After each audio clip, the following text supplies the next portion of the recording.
right, here we go. Diane, 45 seconds. Okay, first of all, I want you to know that to prepare for tonight, I spent the last 7 years fighting with my husband, so I'm ready.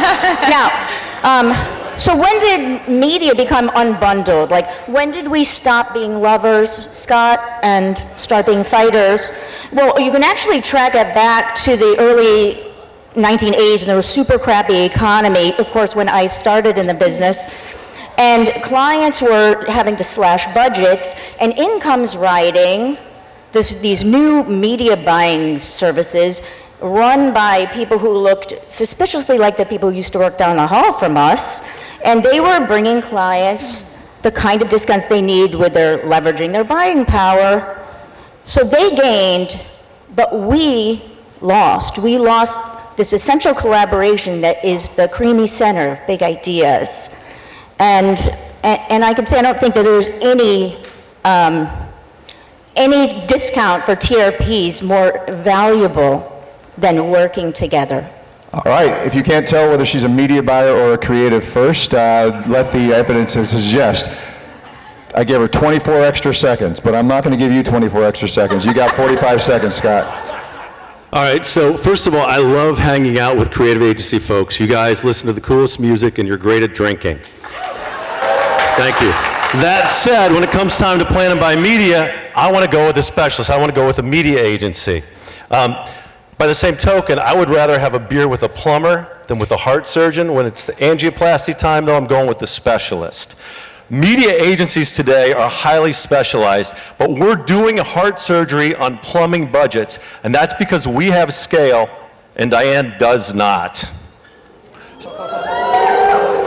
Now, she's going to tell you it's all great to have everybody under one roof. That's a recipe for great work. It's not. It's a recipe for harmony and agreement, and that ain't where creativity comes from. Creativity comes from complementary differences rubbing together. It's not two sticks in the dark like she has. It's flint and steel. That's how you make a fire. All right, all right.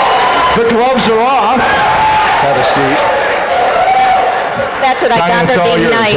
All right, feel free. Feel free. Take the gloves off. Well, essential to creativity is collaboration. And we're all good, but we're always better together, Scott, and I feel a little bit hurt by that.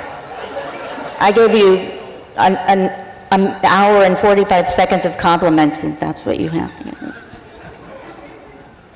So I agree we're better together, the creative agency and the media agency working together. That's what we do every day with all of our clients. Taco Bell, we work with Deutsche LA, and they're awesome. But here's the deal. I'm not the only person on the stage that thinks we ought to be separate. In 2017, in an online Q&A, Diane said what clients should look for in an agency is subject matter expertise. And ain't nowhere in her bio says she's an expert in media. Okay, we haven't even gotten to the questions yet. Is there any fact-checking on that? Yeah. I feel really bad.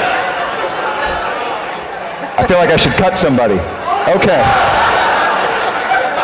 Now, Avocados de Mexico has bought a media dollar or two in the last few weeks. Yvonne, you have the first question. Yeah, one thing I forgot to mention when I introduced myself is that I have been, before going to the client side, I have been in some great agencies here in Dallas, including Timberly McLean, the Richards Group, then Lerma. And so I could say that the only thing, I loved advertising agency life, the only bad thing is the clients. So that's where I left.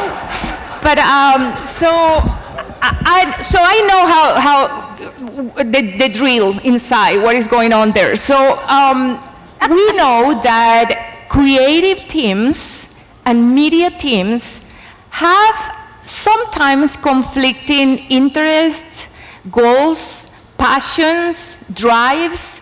So, and we know also that within agencies, there's some personalities that are more dominant than others. So how you manage to avoid that, or how you avoid that your creative strategy or your media strategy get compromised. Sometimes it's media driving, sometimes creative driving, right? How you compromise the authenticity of that strategy when one of those groups is dominating making the decisions.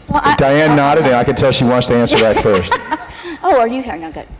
I actually think that's the whole point, is you lose when we don't work together. And as an agency, we try very hard to break down the walls between us if we're in separate places. And we also recognize that it's great to be with everybody who agrees with everything we say. When we're with creative people, we love that. But we also recognize that the friction and the diversity and inclusion of a lot of other thinking brings you value. You know, John Boyler said it's messy, but it's really important. So we actually work very hard to let everybody have a seat at the table and contribute their gifts to the process. Scott? So I agree with Diane that we have to work together. Spark Foundry was actually called Starlink when we started in 2001. We were created to be the media arm to boutique creative firms because all these little tiny agencies were winning great big pieces of business. They didn't know how to do media. So collaboration is in our DNA. We actually have non-Publicis creative agencies now that will say you should get Spark to do your media because they work so well with creative agencies. Like I opened, I love working with creative agency folks. They're the best.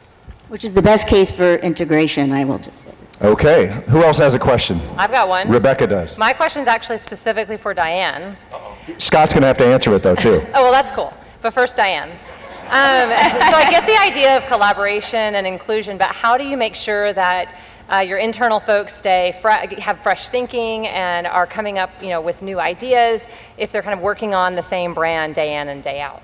Well, we work on all different kinds of brands, sort of the ultimate ADD experience, but I think that our clients also have synergies, and what we learn on one we can adapt and bring to others. So it's a cumulative process, and actually we like to keep it fresh.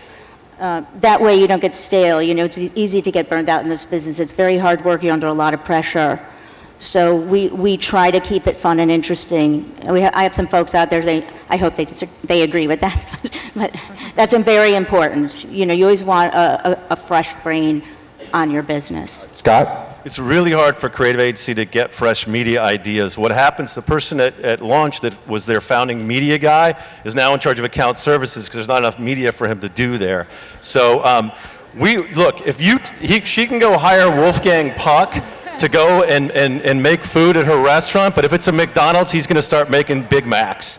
So I think you need a specialty agency to have the culture of specialization to get the kind of breakthrough ideas that you want. All righty. Voting begins now. This will be good. And the winner is Scott Hess. Yay!